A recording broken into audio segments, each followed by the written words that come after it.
So, hello, good afternoon. Sa video ko ito, ipapakilala ko sa inyo ang Maral Gel.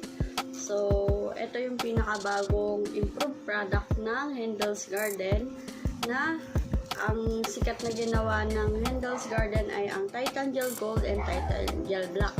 So, ayan, nag-improve na naman siya at ito na yung pinakabagong improved product niya. So, ayan, Maral Gel.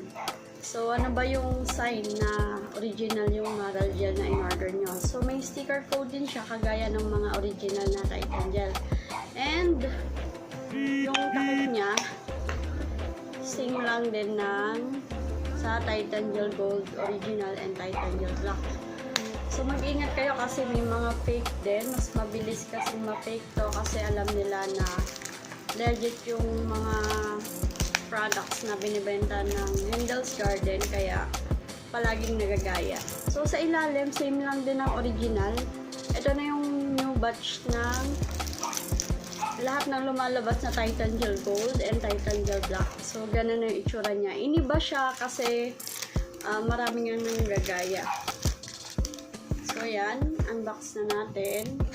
Open ko na siya para makita nyo na same lang din talaga yung manufacturer nitong item na to. Pero ang kaibahan niya, ayan. So,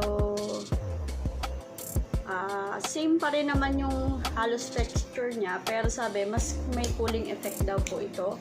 At mas improved na talaga yung content niya. So, may dinagdag. So, ayun. Mapapansin natin, hindi lang masyadong kita sa video. Kulay blue na yung pinaka-content niya. Yan. Unlike dun sa original na Titan Gel Gold, palaging white, crystal clear yung ano. Pero, yan. Kung makikita nyo, oh, same lang siya ng lalagyan. Kasi nga, same sila ng manufacturer. Kaya, don't worry, legit na legit po ito. So, ito old, ano ko na to, pang demo ko lang siya ng original na Titan Gel. So, yan. Same manufacturer, kaya same din yung lalagyan.